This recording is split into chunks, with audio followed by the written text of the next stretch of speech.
And welcome back to another episode, another week indeed of the Damage Report. It's Monday and it's already looking like it's going to be fantastic. Francesca Fiorentini, how's it going?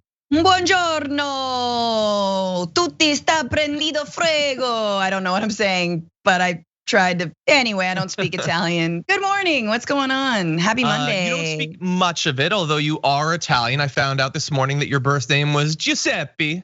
Oh, Giuseppe Fiorentini. Yeah, I changed it to Francesca. It's easier than Giuseppe. Yeah, it's probably a good call.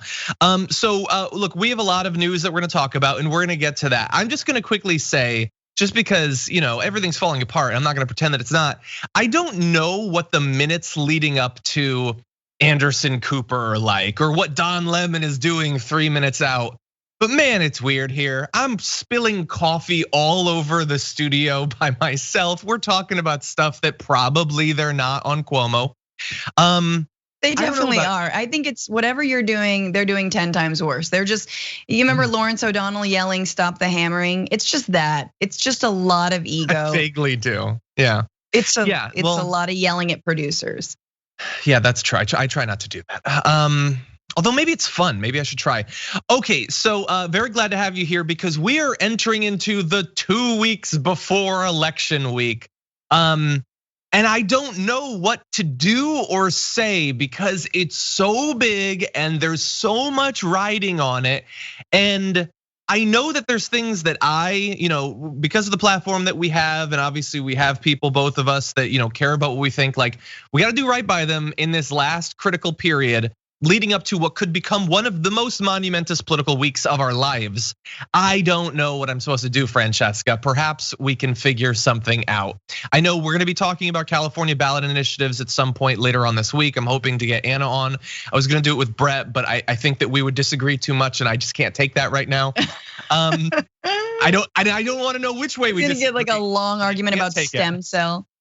I don't know. I don't want to do it. But anyway, I know you just had your show last night, the Bitchuation Room. Yes.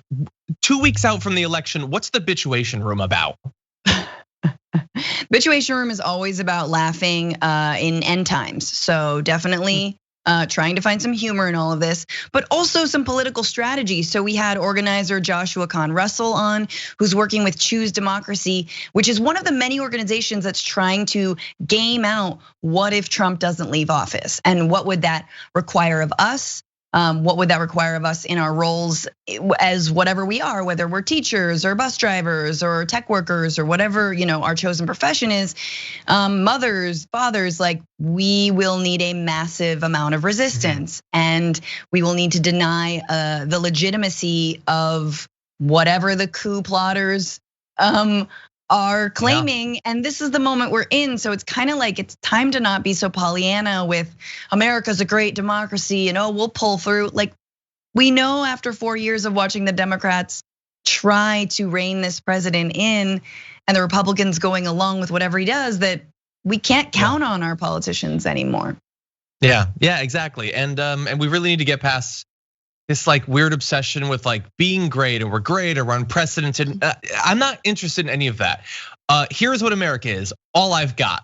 So I'm gonna make it as good as I can. I don't care what it is or what it was. I care about what it hypothetically could be, although that's a shifting target.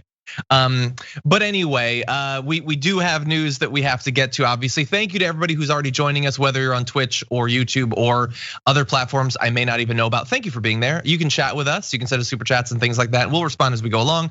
Please hit the like button and share the stream if you haven't already. Oh, and by the way, not only do we have an Instagram where you'd find out about the thing I'm just about to say, Instagram.com/thedamagereport. Many of you were very enthusiastic about the launch of the first 2 t-shirt designs for the Damage Report. And I've now got my first one in person. This is the first ever Damage Report shirt available now. Will it be available next week? Probably, but not forever. And this is a piece of history, as well as the first Dragon Squad shirt. I'll be wearing that tomorrow, which I love. Francesca, you had predictions about what effect it could have on people's social lives. I think it's moving things up. I feel like a more confident me in the dragon shirt. Yeah. Maybe that says more about me than the shirt. I don't know. I love them both. I take back whatever I said. If you know, you know, and it's great. Someone will recognize and be like, And that's, we all love that moment. Exactly. Imagine the first time you see someone else in the wild from Dragon Squad. Anyway, with that, let's get in the news because there's so much that we got to talk about. And some of it is unfortunate, but it's sort of our job, so we're gonna do it. There have already been a few October surprises. The big one that was planned by Donald Trump's extended goon squad was the Hunter Biden thing. And that thing is a lot of different things. Nobody really seems to know, but the New York Post was sure that it was something. And so they took this story given to them literally by Rudy Giuliani and Steve Bannon and just said, let's run with it. And it turns out that might not have been the best choice because follow-up reporting of the process that eventually resulted in this big New York Times Hunter Biden thing is showing that there might have been a few problems with it. So let's go through a little bit of what was sort of an issue with that story's publication. The New York Post front page article about Hunter Biden last Wednesday was written mostly by a staff reporter who it turns out refused to put his own name on it, according to 2 New York Post employees. This is Bruce Golding, a reporter that's been there since 2007, didn't allow his byline to be used because he had concerns over the article's credibility. Remember, the article he had just written, and by the way, all of these sources are anonymous because they're worried about retaliation, which they definitely should be. So the article suggested that Joe Biden had used his position to enrich his son Hunter when he was vice president. The Post based the story on photos and documents the paper said was taken from the hard drive of a laptop reportedly belonging to Hunter Biden. And if you haven't been following this, that's good for your sanity. Effectively, the story is that Hunter Biden apparently decided to go to a tiny little laptop repair store that isn't anywhere near where he lives.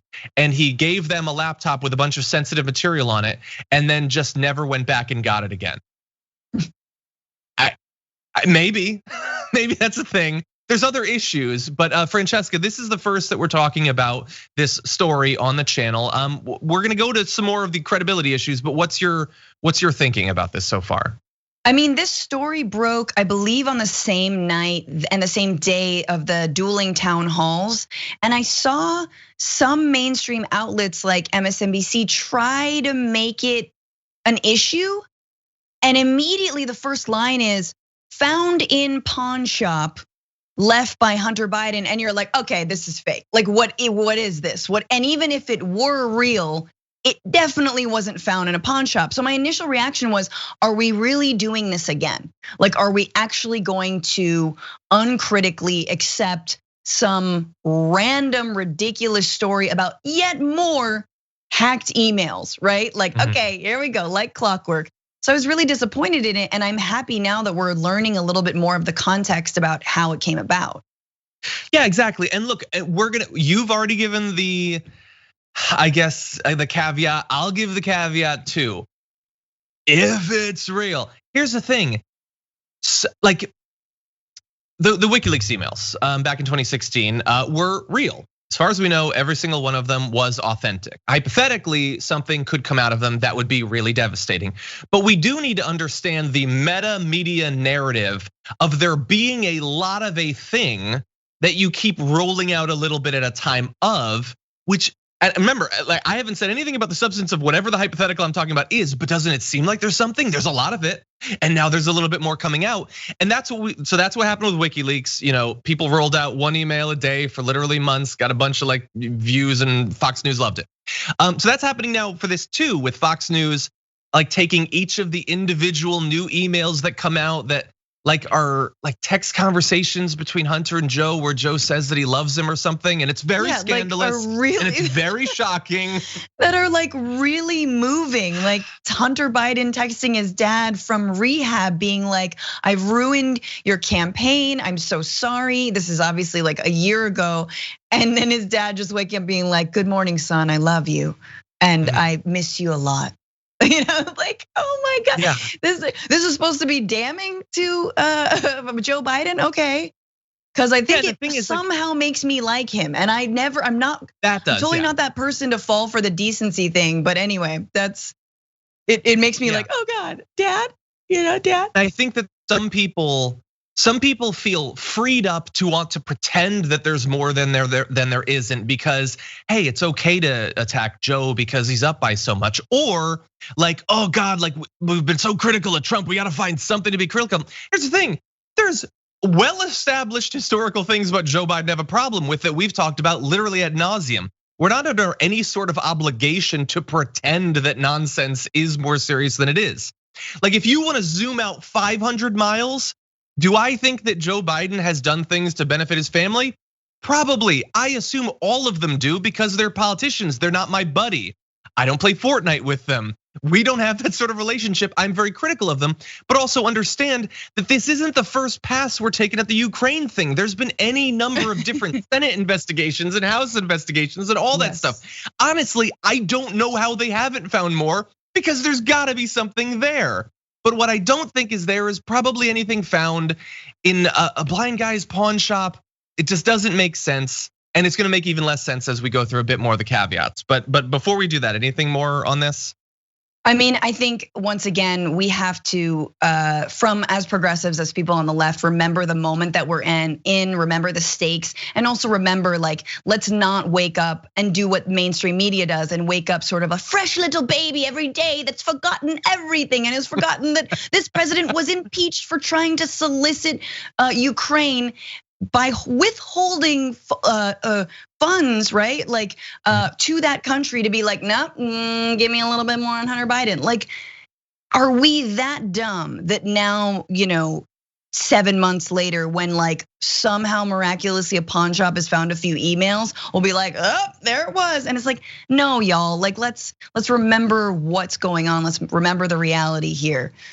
Well, that seems reasonable, but the whole Ukraine thing was a long time ago. What the Democrats should have done is really drive it into people's consciousness, like by maybe impeaching the president over literally this thing. But no, still people can't remember it. We need to talk about a relatively new show called the Republic, or UNFTR. As a Young Turks fan, you already know that the government, the media, and corporations are constantly peddling lies that serve the interests of the rich and powerful. But now there's a podcast dedicated to unraveling those lies, debunking the conventional wisdom. In each episode of the Republic, or UNFTR, the host delves into a different historical episode or topic that's generally misunderstood or purposely obfuscated by the so-called powers that be, featuring in-depth research, razor-sharp commentary, and just the right amount of vulgarity. The UNFTR podcast takes a sledgehammer to what you thought you knew about some of the nation's most sacred historical cows. But don't just take my word for it. The New York Times described UNFTR as consistently compelling and educational, aiming to challenge conventional wisdom and upend the historical narratives that were taught in school. For as the great philosopher Yoda once put it, you must unlearn what you have learned. And that's true whether you're in Jedi training or you're uprooting and exposing all the propaganda and disinformation you've been fed over the course of your lifetime.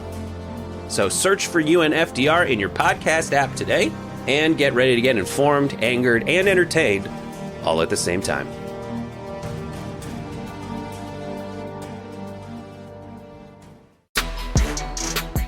Okay, more on issues with the New York Post's reporting. So this is according to the New York Times reporting. Many Post staff members questioned whether the paper had done enough to verify the authenticity of the hard drive's contents. This is according to 5 people with knowledge of the tabloid's inner workings. I love the New York Times just calls it a tabloid there, that's funny. Staff members also had concerns about the reliability of its sources and its timing. Okay, so timing is 2.5 weeks out from an election. That seems like kind of an issue. Sources, Steve Bannon, Rudy Giuliani. I mean, like which is worse? The one guy facing federal charges and who's a white nationalist goon, or the big drunk who might or might not literally be a vampire? I don't know, but those are among the 2 less credible sources. Rudy Giuliani's 2 Ukrainian friends I would trust more. I'm going with vampire drunk on that, right? Like if you had to pick. What? I think I'd trust Bannon more. No, because there's too much writing. There's too much in it for Bannon. But like vampire drunk just like wants to get effed up and like hang upside down, and like do a kegger. Like that dude has less to like. There's fewer stakes. You know what I'm saying? So I'm going with vampire drunk on this. But I'm gonna poll in the chat. Let's do that. Who do you trust more? 1 for Bannon, 2 for Giuliani. white supremacist under federal indictment, vampire drunk number 2. Okay, there is nothing I love more than the fact that you are not only calling for a poll, but you did it the way we do it, the ones and twos. I love it. I know. Let's see what we got. It's like I do this show every Monday. You do. I'm seeing some 3s and 4s. What the hell, people? What the hell? 2 is Giuliani, right? Yeah. I think 3 is beating 1, let alone 2. 2 is definitely beating 1. I see a couple ones. Okay, I've been overruled. Okay, people trust the guy who can't go into the sun more than the guy who looks like he floated for weeks on a raft in the Pacific Ocean. But anyway, there are other problems with this story. So here we go. Listen to Giuliani. Mr. Giuliani said he chose the post because, quote, either nobody else would take it, or if they took it, they would spend all the time they could to try to contradict it before they put it out. Which is a funny way to say, check if it's true. Anyway, so that's sort of giving the game away. As the deadline approached, editors pressed staff members to add their bylines to the story. Let's pause there for a second. We'll come back to that graphic in a second. If the editors are having to try to push people into putting their names on a story, maybe the story's not credible. Maybe it's not. Anyway, and at least one, aside from Mr. Golding, refused. So Mr. Golding is the one who actually wrote it. He refused to have his name on it. Someone else refused. A Post spokeswoman had no comment on how the article was written or edited, although we already understand quite a bit of it. Now, it did in the end have 2 bylines. The article appeared Wednesday with 2. Emma Jo Morris, a deputy politics editor who joined the paper after 4 years at Fox News. Mrs. Morris did not have a bylined article in the Post before Wednesday. That was her first one. Wow. She arrived at the Post in April after working as an associate producer on Sean Hannity's Fox News show, according to a LinkedIn profile. Her Instagram account, which was set to private on Wednesday, and here's why, included photos of her posing with the former Trump administration members, Mr. Bannon and Sarah Huckabee Sanders, as well as Roger Stone Jr., a friend and former campaign advisor to Mr. Trump. So 2 names. The first one literally just stopped working at Fox News for Sean Hannity, an unofficial advisor to the Trump campaign, and routinely parties with Steve Bannon and Roger Stone. The other name, Gabrielle Fonrouge, found out her byline was on the story only after it was published. Jesus. I mean, just generally, if for those journalists there, people know how journalism sort of works. Usually when you work on a story, you want your name on it. You're proud of it. Hey, if it is, a true story, if it really is credible, if it has potential to shape the election and inform the American public, you'd want your name on that, right? I mean, in 2016, people jumped over themselves to put their name on things. It didn't matter really what it was about. I mean, it was, but again, part of me is like, is this because they don't want to face the backlash? No, it's not. It's because the only person who did want their name on is totally part of the Trump clique, and the poor other person didn't know until they saw the actual article printed. I mean, it's thin, it's paper thin, and it's ridiculous.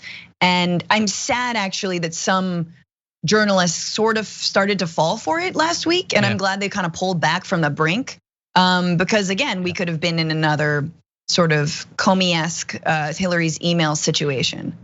And that is the perfect example. I have been so worried that the media is going to be like, because most of the media doesn't like Trump, obviously, we get that. But we also know who they are, that they're gonna be watching week after week as the polls are still consistent with Biden having a lead, and they're gonna be like, I needs me some drama, there's gotta be something. I wanna show how objective I am. But thankfully, they haven't totally gone in for it yet. There's still time. And they're definitely going to have a day or two of going in for it when Trump announces next Wednesday that there's a vaccine that's imminently available. So get ready for that. That's going to be fun. But anyway, yeah, thankfully, people, other than the New York Post, people are approaching this with quite a bit of skepticism, which is deserved, considering the timing, the sources, and also factoring in the stakes. In the weeks leading up to the election, we not only have election-related news about Hunter Biden coming out in the New York Post, but we also have just Pizzagate 2.0 effectively. I saw this tweet from Ben Collins who says, there's a straight up plagiarized Pizzagate rumor going around Twitter tonight. It's incredibly specific and they just replaced Hillary Clinton with Hunter Biden. Literally no variation. That's not the issue. The issue is the second part of the tweet. 14,000 retweets in less than 2 hours. They're just running it back. No changes from 2016. And I will say, I'm gonna show you a tweet. I don't know if this is the one he's talking about, but I hope that it is because otherwise there's two of them. So Wayne Allen Root got over 20,000 retweets saying, breaking news, my sources, as high up as it gets, watched videos on Hunter's laptops today. Just told me point blank, no rumor, they saw Hunter raping and torturing little Chinese children. Chinese government has the same videos. Biden is compromised, blackmailed, can never be prez. And that was just retweeted and retweeted and retweeted. And Twitter's apparently fine with it. God only knows how much spread this sort of thing is getting on Facebook. This is just the same things they said about Hillary Clinton. They're just changing the name. But despite the supposed newfound worry about misinformation on these social media platforms, that tweet has more retweets than anything I've ever said. And it's 100% just made up by this madman. Oh, God. I mean, first of all, when you have bots, they let you do anything. And we've seen the ways that bots, there are mappings of the way bot clouds and are able to amplify this kind of stuff. And so there's bots and then there's idiots, and we know that fake news rises faster. Can I just say, the words raping and torturing Chinese children is in and of itself incredibly offensive. And just by saying that, it's like a little bit of a suggestion that that person making up that lie kind of likes that. This obsession with pedophilia that QAnon and the extreme right and these conspiracy theorists have, that really reflects more on them and their interests than it does on anything that's happening in reality. They're not talking about actual sex trafficking of minors. They're not talking about the scandals in churches and dioceses around the world. No, they're not talking about the stuff that we know about. They're not talking about Jeffrey Epstein. But then you want to just say raping and torturing Chinese children, you're sick. I'm sorry, that stuff is sick to me. Why are you amplifying that stuff? Why are you even saying it? You don't even put it in quotes. You don't even it is. It's incredibly offensive, I think. I don't know. Am I wrong to be offended? No, I read the hyper focus on pedophilia to me reads like it seems like either projection or honestly, and I've said this before in the show, if you can come to the point where you believe that the vast majority of people are secretly either raping children or want to rape children, that does say something about you, because I don't think people want that. I think that's a really bizarre thing to want. But some people believe, oh yeah, no, everybody wants to rape children. I don't think so. I think that you're revealing something. Now there's some people who are just, some random suburban mom who's like, protect the kids at all costs. Okay, maybe you're afraid of everything. I get it, that's fine. Still, do you trust Wayne Allen Root?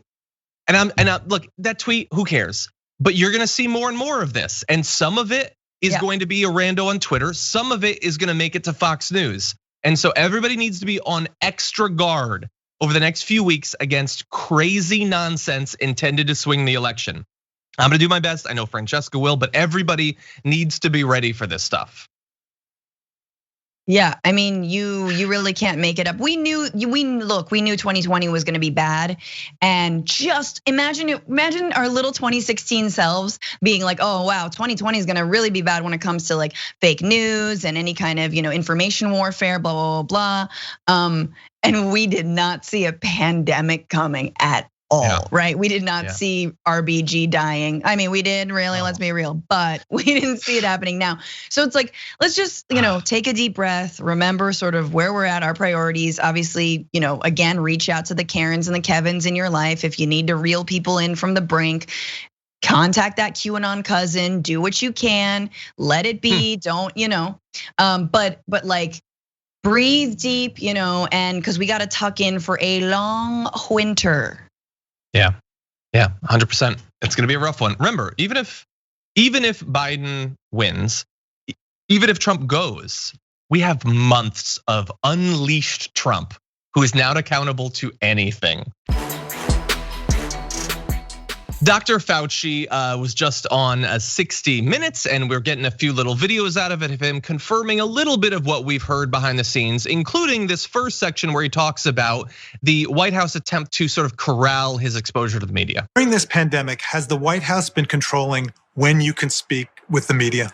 I think you'd have to be honest to say yes. I certainly have not been allowed to go on many shows that have asked for me. One of the most trusted voices in America, and yet you're not there. You're not allowed to talk with us. So can you understand the frustration that maybe there's been a restriction on the flow of information, on transparency? I think there has been a restriction, John, but it doesn't.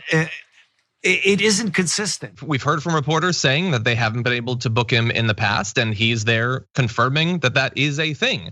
So Francesca, I guess we've already known about this, but it is pretty significant that the most trusted Trump administration officials during an ongoing pandemic is being blocked from appearing on the media, as Trump is himself using supposedly Fauci's endorsement of him in campaign ads. I mean, I think it's great to hear him say it out loud. I'm not discounting that, but I also think Fauci's still hedging here. I mean, I think somehow he's still afraid that he will be even further sidelined, which, if you think about, the possibility that Trump could win re-election is not a bad place to be. It's just scary. Like, I think we've all seen interviews with Fauci where he won't completely 180 criticize the president. I think in the hearings where he's sort of grilled by lawmakers, he'll be a little bit more honest. But even in those appearances, he's not trying to discredit this administration completely. He's trying to actually utilize his appearances to make sure that that Trump actually is still listening to him and like knows that he's in this, right? He wants actually to turn this thing around. But what I'm saying is it's scary is that it's very authoritarian type behavior when you are interviewed and asked point blank and you're like, yeah, I've been somewhat restricted. I don't think it's been full access to me. He's not openly saying, yeah, no, they tell me that I can't. So even just watching him tiptoe is very concerning. Yeah. To the director, just the way the conversation is going. Can we skip to the third video in a second? We'll go back to the second after, but the third video about the Trump ad. Yeah, I get a little bit of the hedge too, but we've got a bit here that he's still somewhat hedging, but he's being willing to admit things about Trump that I'm a little bit surprised by. So let's go to that video where he talks a little bit more about being put non-consensually into these Trump ads. Earlier this month, the Trump campaign released this television ad. It features what appears to be a glowing remark from Dr. Fauci on President Trump's handling of the coronavirus pandemic. I can't imagine that anybody could be doing more. Stunning. Fauci says his words were taken out of context, but this week the ad continued to run in key battleground states.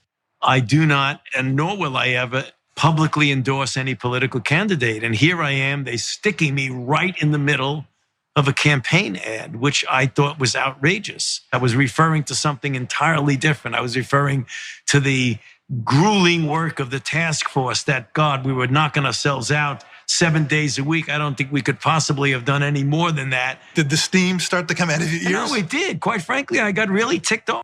Yeah, it has to be a cartoon image. Anyway, so he's continuing to talk about the fact that Trump shouldn't have used him in the ad. That's not direct criticism of Trump's leadership or lack of leadership during the pandemic, but considering that the possibility that Trump could strike back against him, it's at least somewhat criticism. And we'll have more in a minute. Absolutely. No, and he should be mad. Ticked off. I was really ticked off. I like Fauci, let's be real. Like, I'm not saying he should. I just think it's a really hard dance with this administration. I think he's done more than most. We know he's done more than Dr. Birx has. And he's also been summarily sidelined for that. I don't really know what else there is to lose. I mean, part of me is like, why wouldn't Fauci just do some like weekly Zoom meetings with the press, or daily Zoom briefings, just like, let's just do this. Let's talk about this. So I think there's way more to know in terms of how the coronavirus task force did or did not unfold. And I hope that come November, he can feel free to explain what had happened and also be able to shape and continue shaping our country's response since we don't have this pandemic nearly under control. Yeah, especially because it doesn't seem impossible that Biden would keep Fauci on. I don't know why he wouldn't. Why wouldn't he? Yeah. It would feel a little bit like Bob Woodward. Like, dude, you have an opportunity. People trust you. I don't know if undecided voters are particularly going to be swayed by him, but like if there is more that you know, how are you not coming out with it a couple weeks from the election, knowing what the stakes are in terms of the two different paths we could take in terms of the pandemic going forward, depending on who wins. I mean, the sheer number of lives that are at stake, it's at least tens of thousands, if not hundreds long term. I feel like he could be more forthright. I want to start off with a little bit of, I guess, breaking news from this morning with Caitlin Collins, who was apparently getting information from a Trump campaign call that was happening this morning. There was a lot of interesting stuff in there. But one interesting thing was she says on call with campaign staff, President Trump says people are tired of hearing about coronavirus. Quote, people are saying whatever, just leave us alone. They're tired of it. People are tired of hearing Fauci and all these idiots. Fauci's a nice guy. He's been here for 500 years. It felt like a correction. I don't know for sure. I don't have the audio, but it felt like, oh God, did I just say he's an idiot? And so he called them idiots. Remember, this is the same Trump who just over the weekend said that if Joe Biden gets elected, he's gonna listen to the scientists. Oh, sends a chill down your spine. And so there, he's talking about Fauci and all of these idiots. Nobody wants to hear from him. That's Trump's normal like projection. He doesn't want to hear from him. He hates how popular science is, let alone Fauci. And so there he's lashing out at him on a call that he had already in the call said, if there are any reporters, I don't care, I'm telling it like it is. Like he knew there were people listening and he still was willing to attack Fauci like that. And that's the thing, which is like, Fauci has been hedging a little bit and trying to sort of protect his status while being critical and honest. And let's say Trump does win re-election. Do you think Trump is gonna reward Fauci for hedging and continue to keep him on? No. They're going to triple, quadruple down on herd immunity, which is now their strategy, right? Totally. Which is infecting however many millions of us.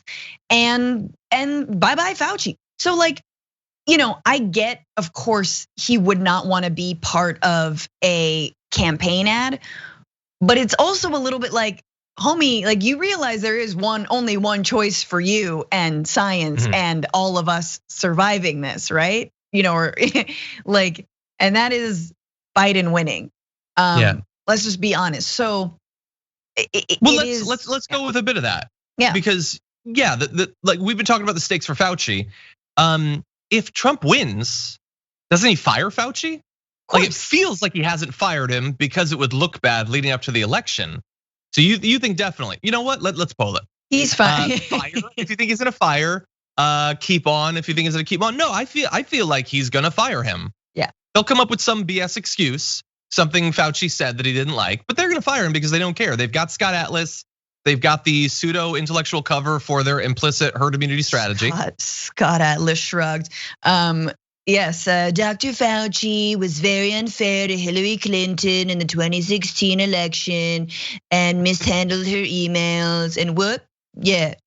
No, I've already said that. Okay, well, it doesn't matter. Like that's, it'll be that. It'll just be that. Yeah, 100%. Oh my God, I can't believe that was actually the argument about Comey. What a ridiculous sham in a period of ridiculous shams. Okay, so that was Trump this morning attacking him. I want to give you a little bit more from 60 Minutes because Dr. Fauci was also asked about the event that Donald Trump held, the fact that he ended up getting coronavirus. Let's go to that. Were you surprised that President Trump got sick? Absolutely not. I was worried that he was going to get sick when I saw him in a completely precarious situation of crowded, no separation between people, and almost nobody wearing a mask. When I saw that on TV, I said, oh my goodness, nothing good can come out of that. That's got to be a problem. And then sure enough, it turned out to be a super spreader event. He looks so small and cute. Anyway, it's just funny. He's such a small little guy. Anyway, yeah, no, he's right. Yeah, It was obvious that Trump was inevitably going to get it. I assumed we would never find out. And remember, that was initially their plan, was to not reveal it in the first 24 hours or so. And they've certainly continued to hide information about exactly how it all played out. Yeah, notice how we're not talking about it. I'm sorry, like the media clearly. What? Well, I just was, but you're right. No. I mean, you're right in terms of like, it's nice that Fauci's bringing this super spreader event up again, and obviously he's. I mean, I'm just like, are we all just forgetting that half the Trump administration got COVID and he himself may still have COVID? Is that okay? Cool. Moving on. Yeah. Oh, another debate. Tight. Yeah. How? Only in this ridiculous election world that America is forced into every 4 years would this even be real? Like, it's just bad. It's all bad, and I want to know how Stephen Miller is doing. How's he doing? Yeah, I mean, I guess fine. I guess they all got through it because again, they got the super secret. They pulled out of the vault. There was this thing they had to pull up, and then steam came out, and it was their secret monkey medicine, and they got it, and we're not gonna. That's just the way it works. They got Chris Christie through this thing. They should be able to save everyone. And I can say from my own family's experience, they weren't able to. They're getting special treatment. I'm joking about the monkey medicine, but it's special stuff that not everybody has access to. Anyway, yeah, so look, Trump's not gonna like that. Him saying, of course, he wasn't surprised that he got it, but yeah, who would? Like Trump is the guy who's going with Scott Atlas because he saw him on Fox News. Yeah, and on that, John, reporters need to be asking if anyone who recovered who was sick in the Trump administration, how did you recover? What was that monkey medicine? Let us know, seriously. What was your regimen? Okay, did you pay for that healthcare? Tell us, we want to know. This is not over just because you're over the virus or the virus apparently has left your body, i.e. you're so jacked on steroids. Like, again, I know this is not the conversation, but like we should absolutely be asking those questions. Yeah. Fauci Unleashed, baby, I wanna see more of this. Exactly. You know what? I really want to show the death threats to the director. If we could jump to the last Fauci video, just because it's on this being willing to criticize him, like just such an indictment of Trump's entire view of public health and masculinity and everything. Here's a last little bit from 60 Minutes with Dr. Fauci. At all ironic that the president, who has not always consistently followed the advice of public health officials and scientists, seems to have been made better by science. Well, I don't think it's ironic. I think it's fortunate that the president of the United States benefited from science. I think deep down he believes in science. If he didn't, he would not have entrusted his health to the very competent physicians at the Walter Reed Army Medical Center. But at the same time, he hasn't worn masks consistently. He's pushed back against things you've said. See, I think that's less an anti-science than it's more a statement. What kind of a statement? A statement of strength, like we're strong, we don't need a mask, that kind of thing. He sometimes equates wearing a mask with weakness. Yeah, that means that you are weak because you're stupid and you can't be strong if you're stupid. That's my view. And he just admitted that. Again, it's another thing that, he could be far more critical of Donald Trump. And by he could, I mean there's room for it. And also, I'm sure he could. I'm sure he's got the information from those meetings and all that. He could talk about Trump talking about herd immunity. Like he could really drive home how little Trump cared if millions of people died. And he's not doing that, but he is being critical of Trump, his worldview, the way he sees strength and all of that. I don't think that Donald Trump is gonna like that if when the full thing comes out, it's as critical. Yeah, I mean, I think back to your point about Bob Woodward and sort of withholding information if you have it, and or even back to 2016, sort of the ways that the Trump campaign was compromised, but by Russia, but Obama didn't want to sway the election, so he kept it to himself.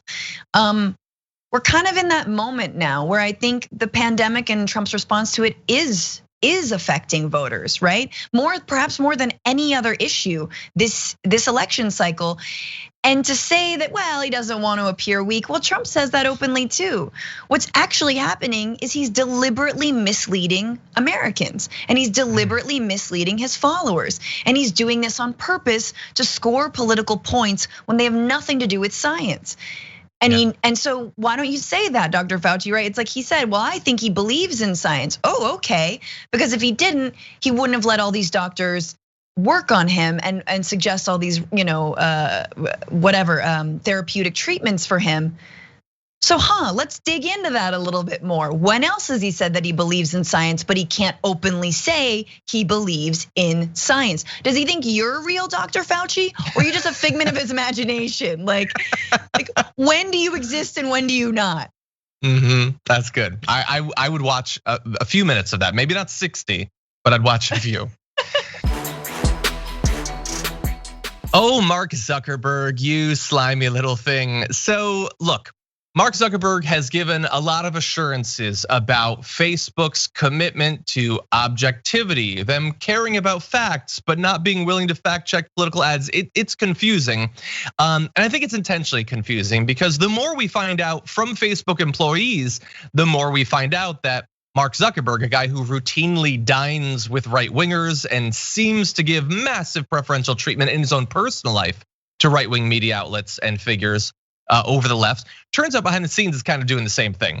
So take a look at this amazing reporting. When Facebook tweaked its newsfeed algorithm back in 2017 to reduce the visibility of political news, the company's engineers intentionally designed the system to disproportionately impact left-leaning outlets, effectively choking off their traffic in the process. According to a Wall Street Journal report this week, Facebook bigwigs at the time were concerned about how these changes would affect right-leaning news outlets and wanted to avoid adding fuel to critics' arguments that the platform had an anti-conservative bias. So what did they do? They just biased it in the opposite direction. They evidently overcorrected. Facebook's engineers overhauled the update to affect left-leaning sites more than previously planned, and Mark Zuckerberg himself okayed the redesign, according to sources that talked to the Journal. The changes weren't aimed at any particular outlet, just apparently at the left. And so one of the sites the report cited as being negatively affected by this redesign was Mother Jones, a renowned investigative news outlet. In response to the Journal's expose, Mother Jones editorial director for growth and strategy, Ben Dreyfus, wrote a scathing critique of Facebook that details years of frustrating and strained relationships with the company. He said that in multiple meetings with Facebook execs back in 2017 and 2018, he was assured that while publishers could expect traffic to lag after the algorithmic changes, it was, quote, not in a way that favored or disfavored any single publication or class of publisher, which I guess is technically true, but it definitely was affecting a sort of publisher, not just a class though. They were doing what the right wanted them to do.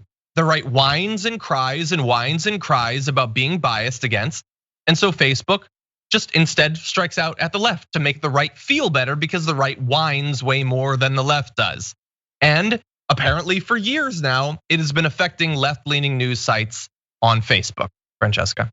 Yeah, I mean, I have personal experience with this with my work at AJ+, which began around, it began around 2013, but we really surged in the following years as Facebook was rolling out all their video. And 2017 was a complete and utter drop off. And AJ+ is absolutely left leaning. I mean, we cover issues that affect people of color, indigenous people, women, like LGBTQ community. That's supposedly left. International news, etc. So I've seen the numbers, I've seen them myself, like one day to the next completely change. Facebook is incredibly opaque with their algorithm. And here's the thing, I'm tired of this being framed as, oops, we didn't know it was going to do that. No, they've said it for everything now. They've used this excuse. Oops, when we removed fact checkers, we didn't know it was gonna lift up fake news.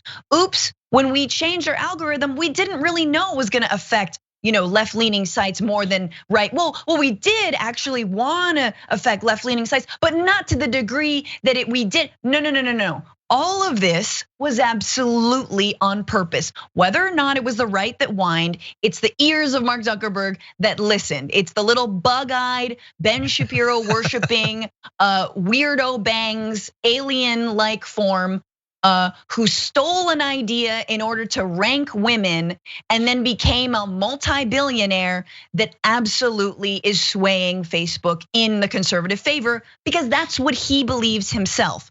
So again, like let's take off the rose-colored glasses and let's be real. Mother Jones.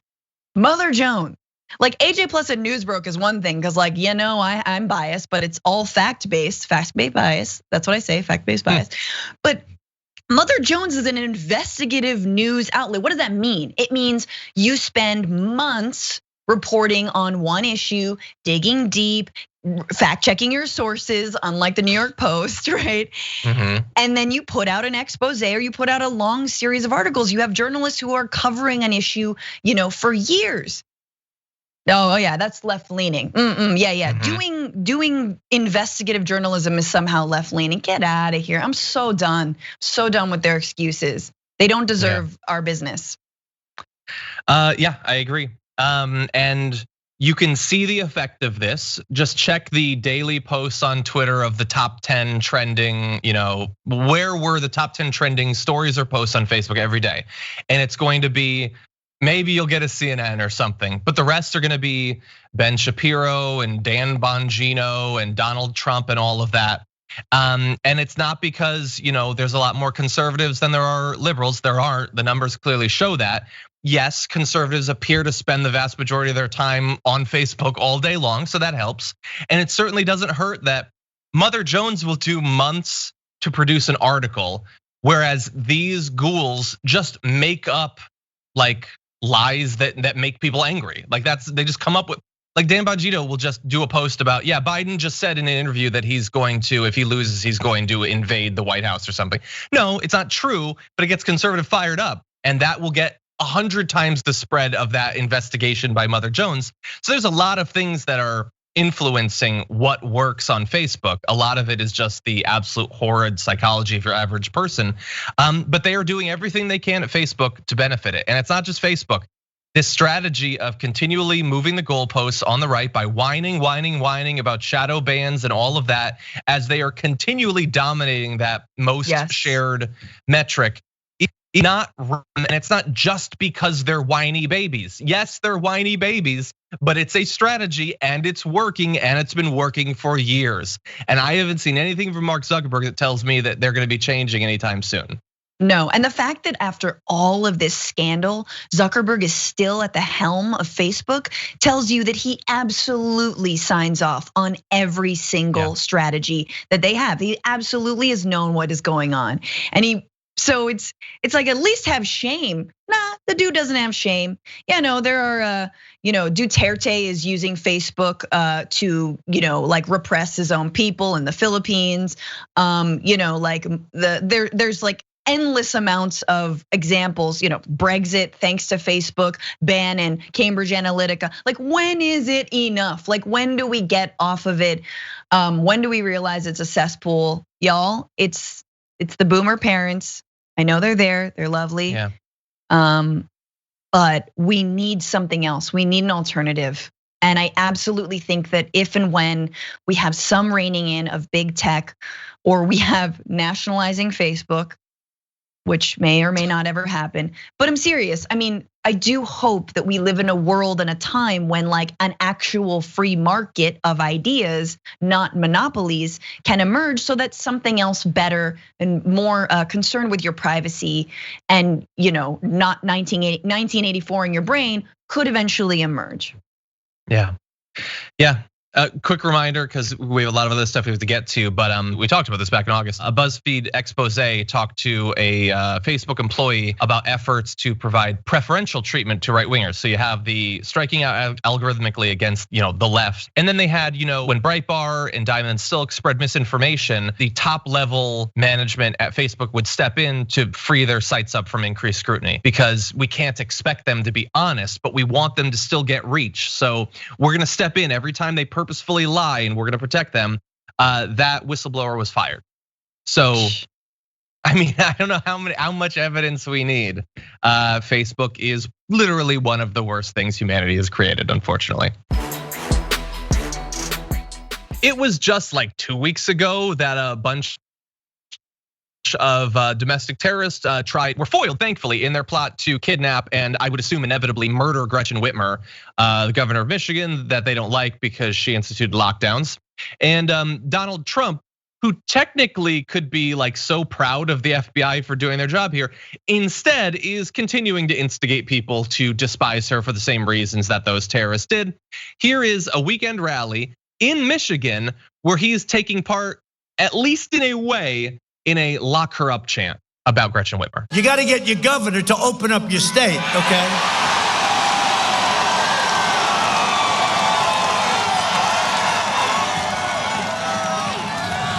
And get your schools open. Get your schools open. The schools have to be open, right?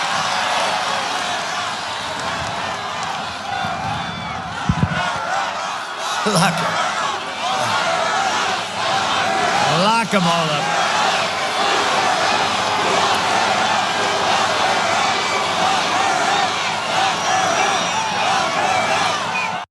Yeah. Okay. So, yeah, they wanted to kidnap and murder Gretchen Whitmer because she wouldn't open up the state, and so he goes to that state and yells at the crowd saying she's got to open up, and then they say to lock her up, sort of like kidnapping, and he says, yeah, lock them all up. Just lock them all up. She was narrowly avoided being murdered by terrorists, and he goes to the state to instigate further violence against her. It's an amazing country we live in. Yep. This is the mob that he. I mean, that it's the mob mentality of hearing that. It's like it would be a funny Simpsons episode if it weren't reality. I mean, all of this is a great Simpsons episode. In fact, it was, but we have to live in it, and that's a whole different thing. And you see the way he's sort of delighted by, lock them up, yeah, lock them all up, you know. And it didn't have to be this way. I'm just like, I feel like this is the moment where you're like, yeah, man, this is what the Republican Party hath wrought. Trump is what it hath wrought. These mobs of extremists, militias, white nationalists, everything in between, QAnon nut jobs. Y'all hath wrought that, okay, Republicans? Seriously, and there's an easy way not to. Which is, again, not that he's a great person or was a great person, but John McCain being like to the woman who said, oh, Obama's a Muslim, and he grabs the mic and he's like, okay, he is not. He is not a Muslim who wants to destroy America. He's not Muslim, he doesn't want to destroy America, whatever. Like, you can easily put an end to it and still be conservative. You could still be racist. You could still be all the things. But chanting lock her up or lock them all up. Yeah. I mean, again, crossing the Rubicon here. He could have, how many times have I said this during the pandemic? He could have taken this pandemic as an opportunity to actually be the strongman protector of America by taking it super seriously. And he could have gotten Democrats on his side. He could have gotten every Republican on his side. He could have gotten so much goodwill. He also could have saved 100,000 plus lives. That would have been cool too. He could have done all that. Instead, he decided to go the fascist strongman route of utter weakness and letting his people die in droves every single day. Weird choice. And inspiring more terrorism is just the cherry on the top of the fascist cake. I don't know the metaphor anymore. I don't care about metaphors anymore. Our country is in the toilet and Trump is sitting on that toilet. That's the issue. Now here's the thing. Trump going to Michigan to inspire more hatred towards the governor who narrowly avoided being kidnapped and executed by insane people is bad news for Donald Trump. I mean that literally. It could be a bad news cycle. So I'm gonna argue this is why his own campaign tried to get out in front of it by asserting that, oh no, he's not a bad guy for inspiring terrorists to want to kidnap Whitmer. Whitmer's actually the bad guy. Why? Get a load of this.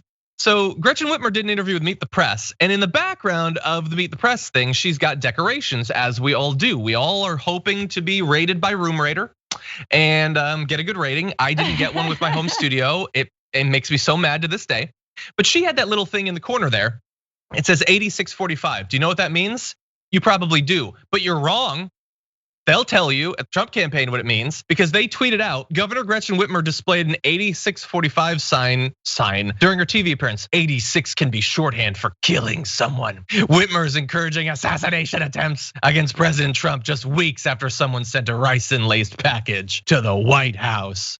Okay, so that's not what that means. That's not what that means at all. Do we have any waiters, any hosts, any expediters, any short order cooks, anybody? In the audience, you know what 86 means. It means you're out of something or you need to get something out of something. Even Wikipedia knows this. 86 is American slang which is used in the service of food and drink to indicate whether an item is no longer available or that an unwelcome customer should be ejected from service. Outside this context, the term is generally used with the meaning to get rid of someone or something, which makes 8645 sort of make sense. They want to get rid of 45.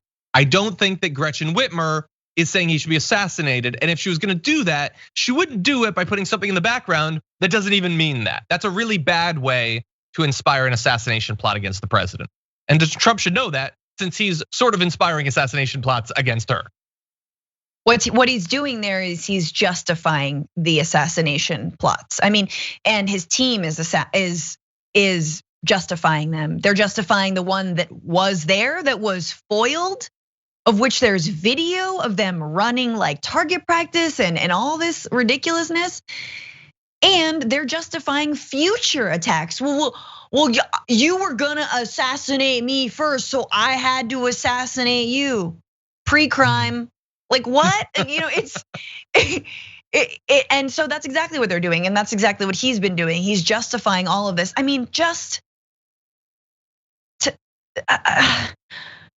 mean, I don't know what to chalk it up to, but I am like so horribly disgusted that after an attempt like that he and his campaign would still bark up this tree of violence. Like, leave it alone, bruh. Like, you're trying to get suburban women. This is like, a middle-aged suburban woman governor in Michigan. Like, give it a rest. Like, we know you hate women, but like to this degree, do you have to triple down on how much you hate them? Yeah. So it's disgusting on all levels, and it's flabbergasting to think that this would be a winning strategy. Yeah, I assume it can't be, right? Like, yeah, the red hats love it. They'll chant lock her up. They want everyone locked up. They don't even know who. Name a person, they want them locked up. I get that. But I don't think that that's the winning strategy for independents, let alone suburban women. I mean, Gretchen Whitmer is not for me politically, but I assume suburban women in general probably are predisposed to like her. She seems reasonable enough, right? It's his entire campaign strategy. There's an article in, I think it might be the New York Times. I don't remember exactly. Actually, maybe Maggie Haberman was one of the two bylines on it today. And it was about the disconnect between the Trump campaign that he wants and the Trump campaign that has any chance of catching him up. Yes. And this is exactly, he loves it. And why wouldn't he? This is the strategy that worked for him politically in the only area where he was a political genius, and that was beating other Republicans in a Republican presidential primary. He knew how to appeal to the sickest, most depraved, most racist people and stand out amongst a group of people who are all uniformly pretty depraved and sick and racist. That worked there. It's not necessarily a winning electoral strategy in a general election. I mean, this is why he hasn't denounced or disavowed Q, because like Q is his only hope. Like getting more Americans to believe that there is some underground satanic pedophilia ring in the Democrats and that they're trying to stop Trump, the almighty all-seeing. Like, that's more believable than Trump being a good president. Like that, like that's better for him. So like that's his only hope, is to create more nut jobs, create more, Facebook like Facebook dwelling folks who click on random Q stuff, than trying to sell the American people on actually doing a good job, whether it's on the economy, on the pandemic, on literally anything. Yeah. Okay. I don't want it anymore. But it's not gonna stop because his rallies are just, hey, these like refugees and lock her up. That's all it is, and it's sick. I don't like it. Over the weekend, Senator David Perdue had this to say about the vice presidential nominee Kamala Harris. And Kamala, or what? Kamala, I don't know. Whatever. That was a joke. You get it? Because like he can't say her name, and he thinks that the idea that you should be able to say the name of a woman who's been in national politics for years and is literally the vice presidential nominee, being able to say that would be ridiculous. And he's not the only one. We're gonna have some other examples. But Francesca, he's a senator. He's running right now. And he thinks it's funny that she has a name that isn't David or John or whatever. Well, I mean, it's sad. It's mostly just sad. Like, good one, buddy. Like, you couldn't even like make a pun. You're just gonna mock her like we're in like 3rd grade or whatever. Like, you know, you gotta level up if you're actually gonna like throw darts or something. Like, level up the puns or I don't know, figure something out. Like, sing Kamala Chameleon. That's what I was doing early on. I think that works. I'm not making fun of her, but yeah, I mean, it's low key racist. It's low key, against her Indian origin and ethnicity. What do you want? I mean, this is where we are. I do like this feels soft to me compared to everything else. Yeah, that's true. For me, it's just a reminder of the casual, everyday nature of the racism. That audience wasn't appalled by that. They think, yeah, I don't want to have to learn that name. Give me a simple name. Like, no, if you can say Gregory, you can say Kamala. It's not difficult. It's basically the same thing. If you can say my last name, and admittedly, you probably can't because nobody can. If you can say Idarola with all of this mess of vowels, you can say Kamala. And if you can't learn that after months and months, I got news for you. Your biggest issue perhaps is not that you're racist. It's that you're a moron. It really, like, you are delighting in your own ignorance. That is a really sad thing. Like, the content also, is sad, the process is sad. He should just follow. I mean, I just like would have loved to follow up and like, just for the record, how many people here voted for Barack Hussein Obama? Yeah. Oh, a lot of y'all, 2 times? Cool. Just making sure, like, come on. Yeah, I get, and look, if a random person who hasn't been paying attention to politics doesn't know exactly how her name is pronounced, okay, fine. But when they're corrected, how do they respond? That to me is the sign of being a decent human being. And not everybody can get it right. Let me give you a few examples of people who can't get it right. So a Purdue spokesperson pushed back on the interpretation that he was being racist about her name, saying Senator Purdue simply mispronounced Senator Harris's name. And he didn't mean anything by it. No, he didn't. He just mispronounced it. He mispronounced it multiple times. And then he said Kamala Lala Lala. That's joking about it. That's not simply anything. So not only was the response racist, they couldn't just admit, I got it wrong. And honestly, I'm not trying to disrespect the senator, so I'm gonna pronounce it correctly in the future. But it's not just him.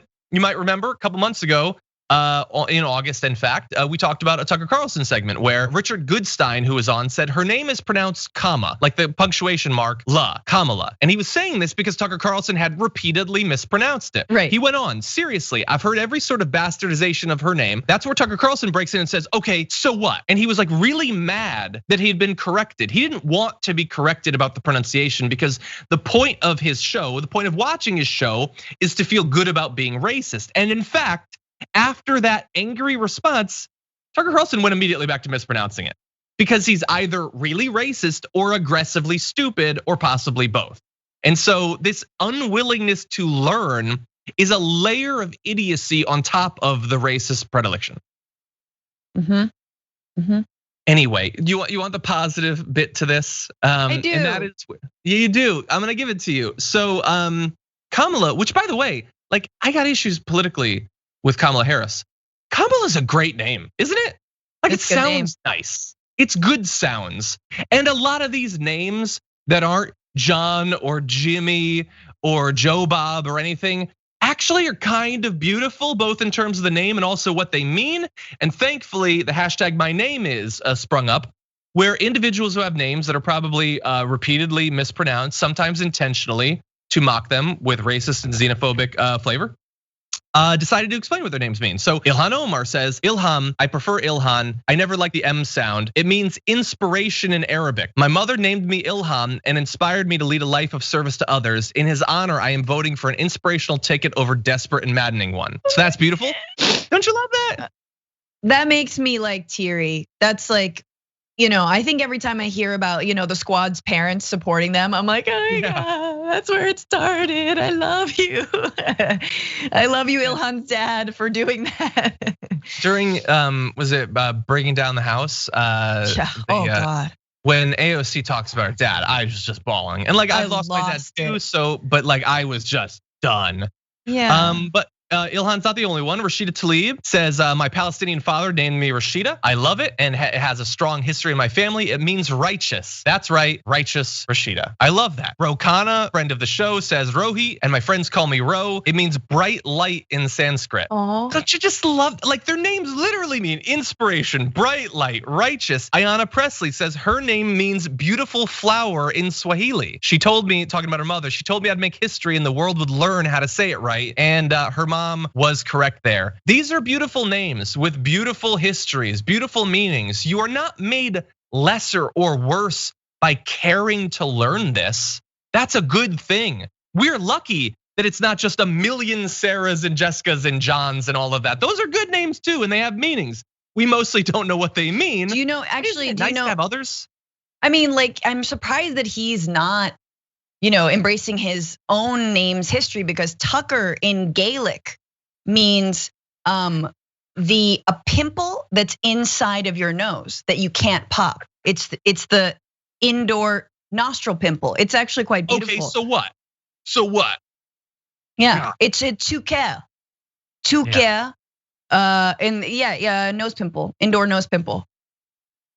Can I give you a nose pimple? I'll give you a nose pimple. Let's go to our last video, because David Perdue and Tucker Carlson are not the only people that have a problem with this name. Donald Trump, admittedly a moron.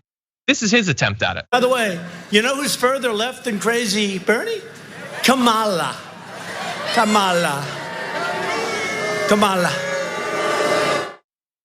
So that's 3 strikes and you're out. I think that's the rule.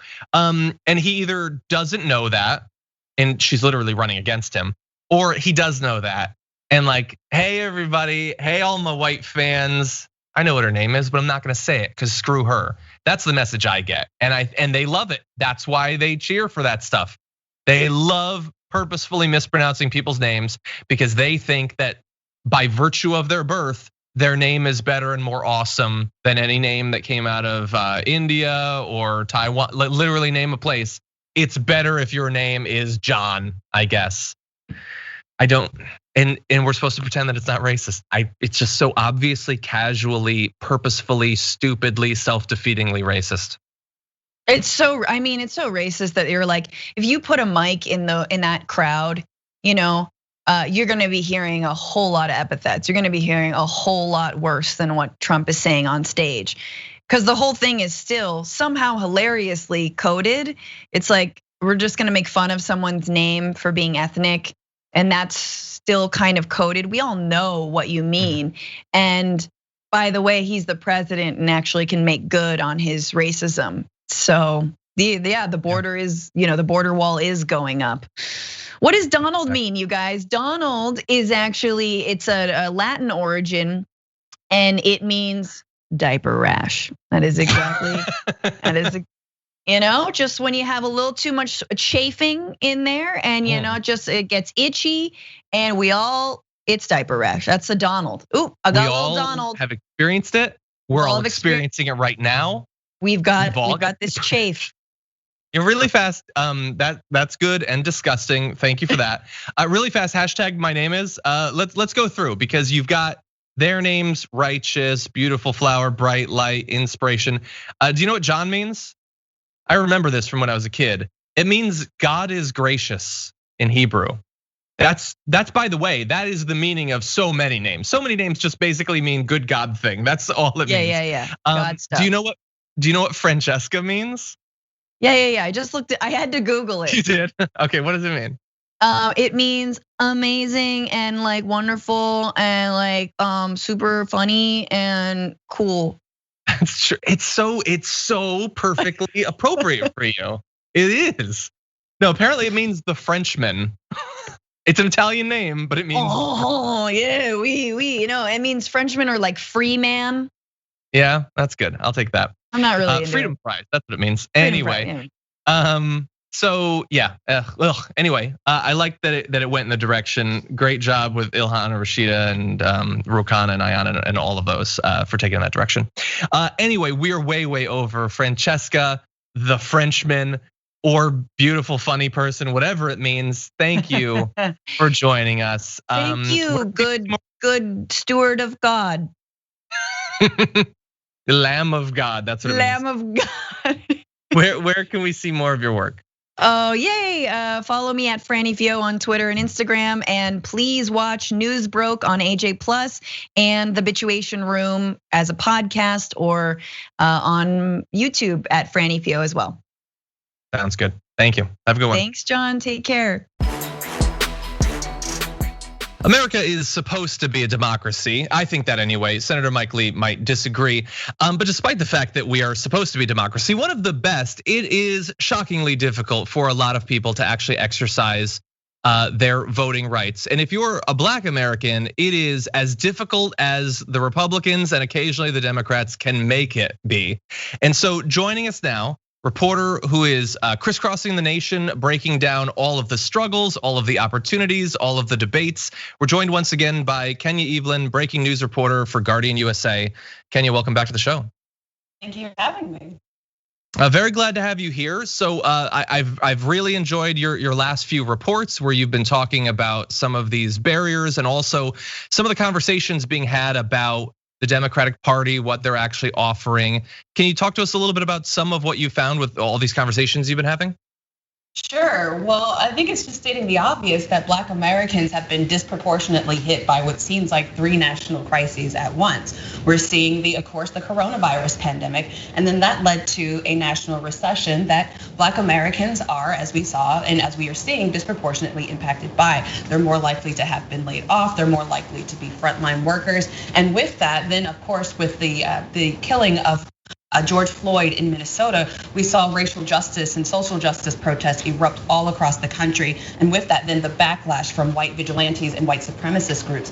So Black Americans are feeling it at all angles. And so at the time that we're seeing Black Americans impacted by these crises, that makes them want to demand more of both Democrats and Republicans for their vote. We're just weeks ahead of the election. And so we traveled around the country, first at 2 places that were supposed to host national conventions. Milwaukee, Wisconsin was supposed to host the Democratic National Convention, and then briefly Charlotte, and then pivoting to Jacksonville due to the coronavirus pandemic.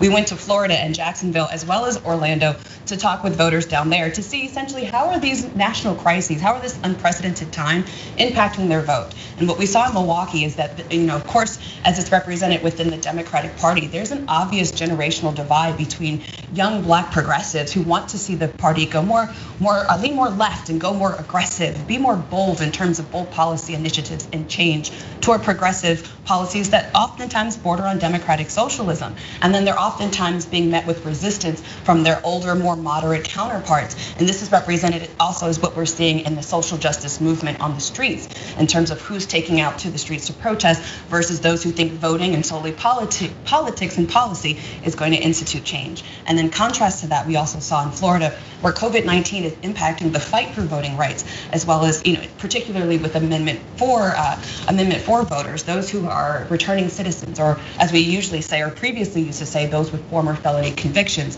they're barred from voting. In fact, the Florida court just ruled that, returning citizens will have to clear all court fees and restitution before they can cast their ballot. Another form of voter suppression. So Black Americans are feeling it all over the country, and that's essentially what we wanted to find out. How is that impacting their vote? Okay, I want to touch on basically every part of that, but let's start with the last thing that you said, because you talked about the fact that the court ruled that they have to pay all of these fines, and it's very clear that this is effectively being designed as a last-ditch poll tax, effectively. You also had recently Mike Bloomberg wanting to raise money to clear some of these fines. Apparently he has to raise it, he can't just pay for it, even though he's insanely wealthy. I don't really understand that. But do we know how many people are going to be freed up to vote? How much this effective poll tax is going to stop people from voting? Do we have any idea of those numbers? That's the thing, it's essentially unclear. There are estimates that as many as 1.5 million returning citizens would be eligible to vote this election regardless of their restitution or court costs. But there's just no organization, no structure for it in the Florida system for a voter or for a returning citizen to be able to look up in one location where they owe restitution or court fees in any given county. So it makes it very arduous, just by design, for voters to even, or returning citizens to access this information for them to be able to clear those debts. And so that's where we're seeing a lot of celebrity and political initiatives to help clear the restitution and court costs of those who may not even realize that they cannot vote. And that's what two of the people that we spoke with in our Black Voting Power series, that's what they were echoing, that this is all by design. The president is out, we're hearing Donald Trump say, that there is massive voter fraud. And the idea is that if these returning citizens go to the polls believing that, voting for Amendment 4 or voters voting in favor of Amendment 4 2 years ago freed them or allowed them the ability to cast their vote, and then find out retroactively that they couldn't because they had a court cost or restitution, that plays into the idea that there was voter fraud because there are people just voting without knowing that they can't. Yeah, let's stay on the access to the vote. So I believe it might have been in your most recent, on the 12th, I think, your article, you referenced and you talked a minute ago about how the pandemic has affected Black Americans far more than just Americans at large. I think you cite that 1 in 1,000 Black Americans have died as a result of the pandemic already. So a lot of people are scared of going to vote in person, especially day of, I think justifiably so. To that extent, if that's true, I think that Black Americans should be even more worried about voting in person. Has that come across in the conversations you've had, a fear that voting might be too dangerous? Is that affecting people's behavior? Absolutely, in particular with voters in the Midwest, as we see the temperatures are already lowering. In my hometown of Wisconsin, October, November begins almost the winter season for us. And so that allows the virus to be more susceptible for Black communities and frontline workers and other vulnerable groups to be more susceptible to both contracting and dying of the virus. And this makes people scared. This makes people fearful to even approach voting in person. And what we saw with the electorate in Wisconsin is that the number of polling stations were reduced for Milwaukeeans to just 5 stations throughout the city. And that increased the risk for residents to contract the virus, as there were long lines, sometimes stretching miles outside of polling stations. And so what we're seeing is an effort for Black Americans and voters all across the state to institute early voting or absentee voting, which are also issues there because, as we're hearing throughout the country, voters or absentee ballot applications for Black Americans are more likely to be rejected. I'm curious. Obviously, a lot of election law is state and local. It's not the federal government that determines everything that having to do with registration, early voting times, and things like that. But you were referencing earlier, and I think you go into in depth in your work of Florida, that there are these increasing demands on the Democrats to earn the vote effectively and to provide something in exchange for the vote afterward.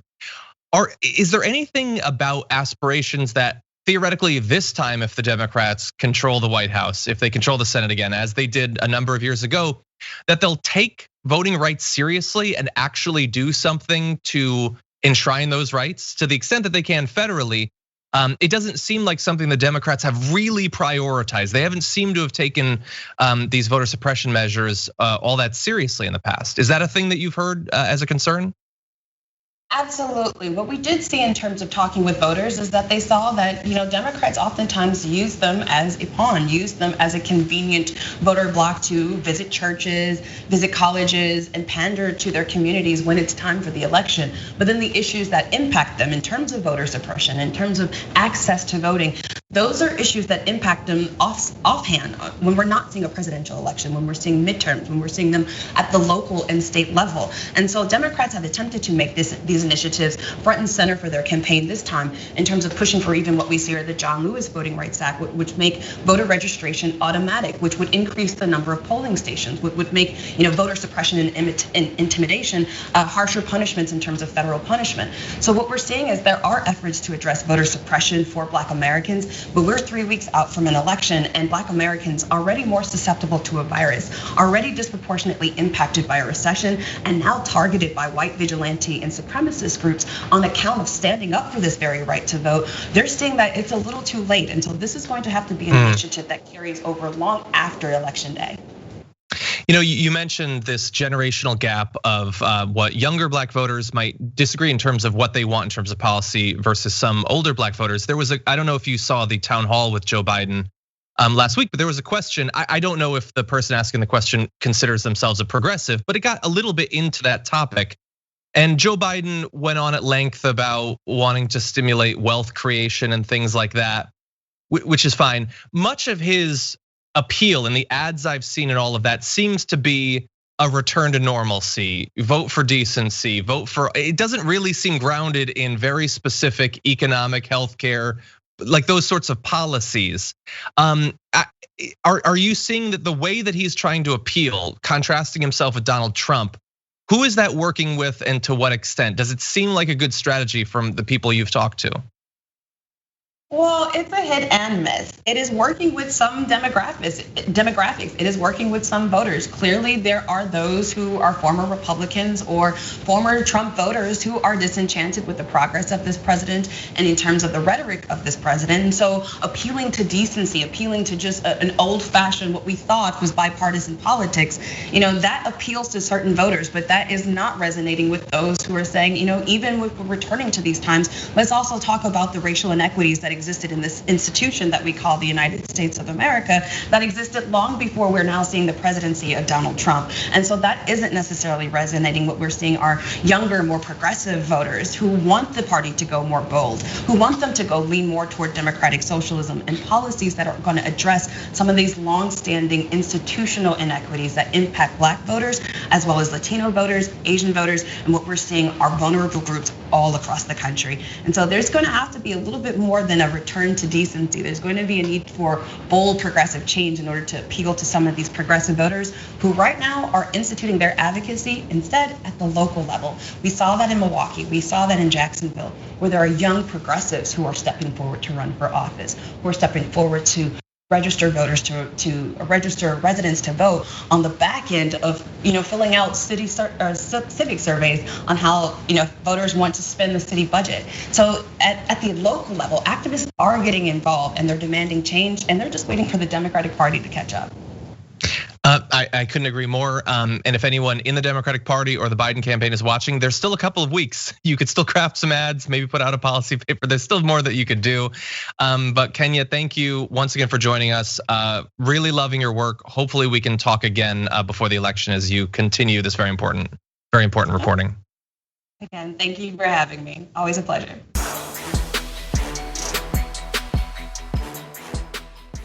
Thanks for listening to the full episode of The Damage Report. Support our work, listen ad-free, access members-only bonus content, and more by subscribing to Apple Podcasts at apple.co/TYT. I'm your host, John Adarola. I'll see you soon.